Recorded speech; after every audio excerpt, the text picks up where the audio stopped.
سلسلہ ابھی بھی اسی طرح ہی چل رہا ہے. ہزاروں دیہات جو ہیں وہ زیر آب آ چکے ہیں, مویشی ہلاک ہوئے ہیں اور کھڑی فصلیں جو ہیں وہ تباہ ہوئی ہیں, جبکہ مختلف حادثات میں اب جو نمبرز آ رہے ہیں اس کے مطابق 33 افراد اب تک جاں بحق ہو چکے ہیں سیلاب ریلیٹڈ جو مختلف حادثات ہوئے ہیں. D G P D M A نے پریس بریفنگ میں کہا ہے کہ ہماری رپورٹ کے مطابق اب تک 20 لاکھ افراد جو ہے وہ متاثر ہوئے ہیں. سندھ کے اندر یہ بتایا جا رہا ہے کہ یہ جو سیلابی ریلا ہے یہ تقریباً 2 یا 3 ستمبر تک جو ہے وہاں پہ پہنچے گا سندھ کی طرف, اور وہاں پہ 16 لاکھ افراد جو ہیں وہ اس کی وجہ سے متاثر ہو سکتے ہیں. اور سندھ کے جو سینئر وزیر ہیں شجیل میمن صاحب, انہوں نے کہا ہے کہ کچے کے علاقے اور جو اس طرح کے جو بینک ایریاز ہیں, ریور بینک ایریاز ہیں, وہاں سے لوگوں کا انخلاء جو ہے وہ آلریڈی شروع کر دیا گیا ہے. بہتر ہے کہ جلد از جلد جو ہے یہ انخلاء سٹارٹ ہو جائے, تو وہ سلسلہ جو ہے پہلے ہی سٹارٹ کر دیا گیا ہے اور لوگوں نے نقل مکانی جو ہے وہ آلریڈی شروع کر دی ہے. اس کے ساتھ ساتھ پی ڈی ایم نے کہا ہے کہ جی یہ پانی جو ہے وہ 6 ستمبر کو گڈو براج تک پہنچ جائے گا, جہاں بارشوں کے باعث اس کی شدت جو ہے وہ 9,75,000 سے 10,50,000 کیوسک 10.5 لاکھ کیوسک تک جو ہے یہ پانی ہو سکتا ہے. چناب کا سیلاب جو ہے وہ سیالکوٹ, وزیر آباد اور چنیوٹ میں تباہی مچانے کے بعد اب جھنگ میں داخل ہو چکا ہے, جس کے باعث جھنگ میں 180 دیہات جو ہیں وہ اب تک ڈوب چکے ہیں. سینکڑوں ایکڑ پر فصلیں تباہ ہوئی ہیں, رابطہ سڑکیں پانی میں غائب ہو چکی ہیں. چنیوٹ میں 144 موضع جات جو ہیں وہ زیر آب آئے ہیں. لوگ 8 سے 10 فٹ گہرے میں پانی میں گر چکے ہیں اور محفوظ مقامات کی طرف ان کا انخلاء جو ہے وہ ابھی بھی جاری ہے. فلڈ فورکاسٹنگ ڈویژن نے کہا ہے کہ جی تربیلا ڈیم جو ہے وہ 100% اور منگلا ڈیم جو ہے وہ 82% تک اب تک بھر چکا ہے. تو یہ پانی کے حوالے سے جو ہے وہ تازہ اپڈیٹس یہ تھیں. اس کے ساتھ ساتھ یہ بھی رپورٹ کیا جا رہا ہے کہ بھارت نے ایک اور سیلابی ریلا جو ہے وہ چھوڑ دیا ہے, اور بھارت نے سلال ڈیم کے سارے گیٹس کھول دیے ہیں, اور پنجاب حکومت کے ذرائع کہہ رہے ہیں کہ بھارت سے آنے والا سیلابی ریلا جو ہے وہ 8 لاکھ کیوسک کا ہے, اور یہ 8 لاکھ کیوسک کا ریلا جو ہے 2 روز بعد ہیڈ مرالہ تک جو ہے وہ پہنچ جائے گا.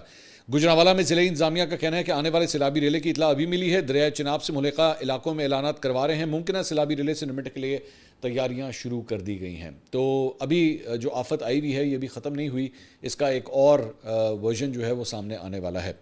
ادھر راول ڈیم کے سپل ویز جو ہیں وہ کھول دیے گئے ہیں. ڈیم کا لیول جو ہے وہ 1751.20 فٹ پر پہنچ چکا ہے, اور ترجمان این ڈی ایم اے نے کہا ہے کہ متعلقہ تمام اداروں کو اس کی پیشگی اطلاع دے دی گئی تھی, اور ترجمان نے کہا ہے کہ کرنگ نالے میں پانی کے بہاؤ کے اندر جو ہے وہ بھی اضافہ ہو سکتا ہے.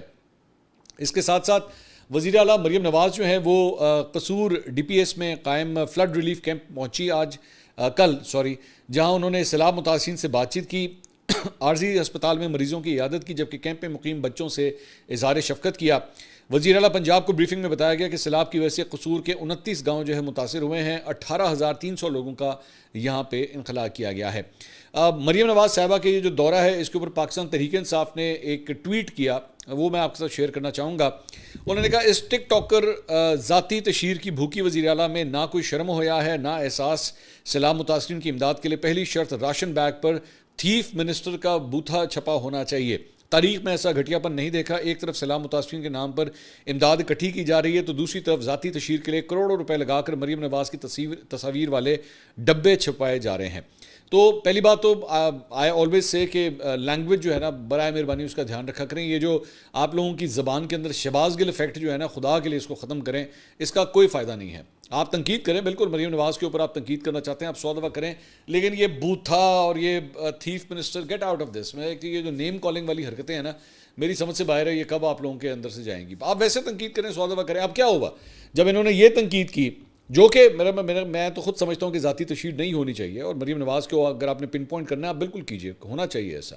لیکن ساتھ ہی لوگوں نے پھر اس کے بعد عمران خان کی تصویر والی جو چیزیں ہیں وہ نیچے شیئر کرنا شروع کر دی کامنٹ سیکشن کے اندر کہ یہ کیا ہے, یہ آپ لوگوں نے بھی تو کیا. اب اگر مثال کے طور پہ مسلم نون آگے سے بولنا شروع کر دے جناب یہ بوتھا چپکایا ہوا ہے کسی کا, فار گاڈ سیک یار, آپ ایک میچور پولیٹیکل پارٹی ہیں, اپنی لینگویج تو درست کر لیں. آپ اور کچھ نہیں تو صرف اتنا ہی سمجھ لیں کہ 13, 14, 15 سال 16 سال کے نوجوان جو یوتھ جس کو آپ کہتے ہیں, جب وہ آپ کو پڑھتی ہے دیکھتی ہے, ان کو تمیز تو سکھا دیں. آپ اختلاف بھی کرنا چاہیں تو احترام کے ساتھ کیا جا سکتا ہے میرے بھائی. ضروری ہے کہ آپ نے یہ لچا اور اوچھا پانی کرنا ہے شہباز گل والا ہر جگہ کے اندر. تو get out of this thing for God sake. پتہ نہیں کب اس بارے میں عقل آئے گی. اچھا جی, علیم خان صاحب کا جناب اہم بیان آیا ہے, اور بائی دا وے یہ بیان جو ہے ہمارا پوڈ کاسٹ ریلیز ہونے سے پہلے آیا ہے. ٹھیک ہے, ہم نے جو پچھلا پوڈ کاسٹ کیا تھا ڈاکٹر نبیہ علی خان کا, اس کے اندر انہوں نے اپنی رودات سنائی تھی, ان کے جو کنسرنز تھے وہ سارے انہوں نے شیئر کیے تھے.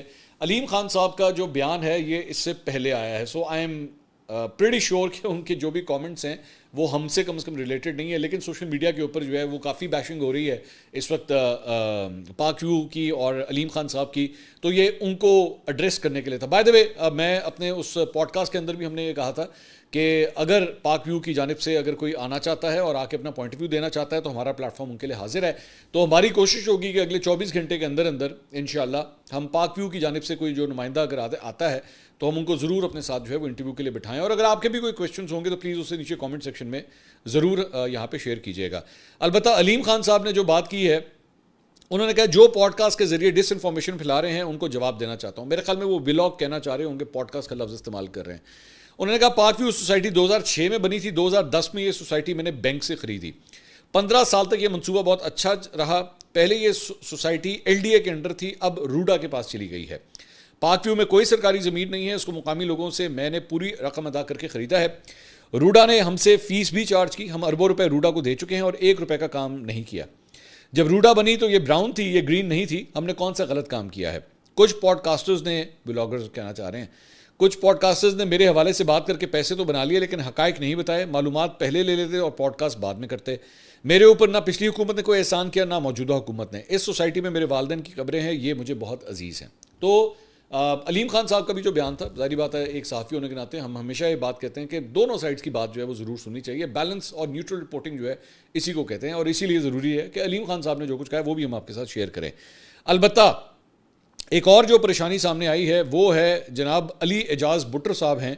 انہوں نے NA 117 میں علیم خان صاحب کے خلاف الیکشن لڑا تھا، تو انہوں نے ایک ٹویٹ کی ہے اور اپنی ٹویٹ میں ایک گفتگو انہوں نے شیئر کی ہے جس میں الیجڈلی وہ یہ کلیم کر رہے ہیں کہ مینیجر ایڈمن پاک ویو سوسائٹی مبشر نعمان جو ہے وہ وہاں کے رہائشیوں کو الیجڈلی شاید دھمکا رہے ہیں. اب ذہن میں رکھیے گا اس کی ویریفیکیشن جو ہے وہ صرف یہ بٹر صاحب ہی کر سکتے ہیں کہ واقعی یہ وہ ہیں یا نہیں ہیں، مجھے نہیں پتا. لیکن اس کے اندر اس جو آواز سنی جا سکتی ہے اس میں وہ یہ شخص جو ہے وہ یہ کہہ رہا ہے کہ مجھے آپ لوگوں کو پورا انتظام کرنا آتا ہے. میں نے اگر سوشل میڈیا پہ پوسٹ دیکھی تو پھر آپ کو گھس کر نکالوں گا، میں نے یہ جگہ زبردستی نہیں دی تھی آپ کو. تو بڑی ایک تھریٹننگ قسم کی ٹون جو ہے وہ اس شخص کی سنی جا سکتی ہے. اور وہیں پہ ایک رہائشی خاتون جو ہے وہاں پہ یہ کہہ رہی ہے کہ جو گروپ ہے اس میں اپنا گھر اور گلی کا نمبر نہ بتائیں، خاص طور پر وہ جن کے جھگڑے ہو رہے ہیں، پتہ نہیں یہ بعد میں ہمارے ساتھ کیا کریں گے.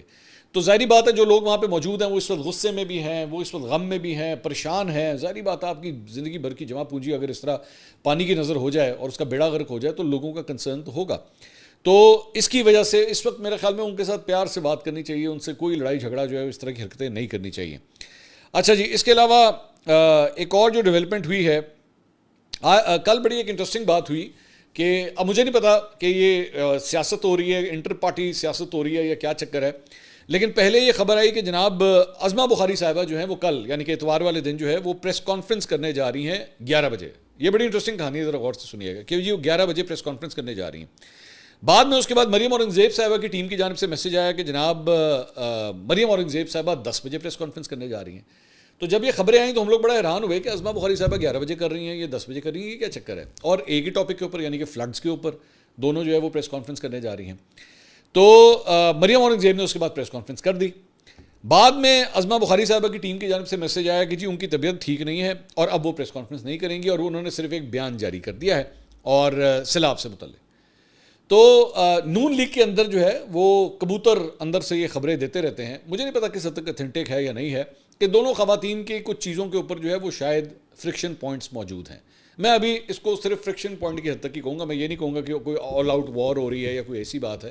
لیکن میرے لیے بڑی حیرانگی کی بات تھی کہ ایک ہی دن جو ہے وہ 2 خواتین پریس کانفرنس کرنے جا رہی تھی ایک ہی ٹاپک کے اوپر، لیکن اس کے بعد الٹیمیٹلی مریم اورنگزیب نے یہ پریس کانفرنس کی. اور بھی بہت سی خبریں ہیں جو فرکشن پوائنٹس ہیں، ہمیں پتہ ہے وہ کون سی جگہ ہے جہاں پہ دونوں خواتین کے کوئی فرکشن پوائنٹس بنتے ہیں. کلیش آپ سمجھ لیجئے، چلے میں یہ آسان الفاظ میں سمجھا دیتا ہوں کہ جی کلیش کہاں پہ آ سکتے ہیں. تو مجھے نہیں پتا یہ آپس میں دونوں خواتین یہ کلیئر کر پاتی ہیں یا نہیں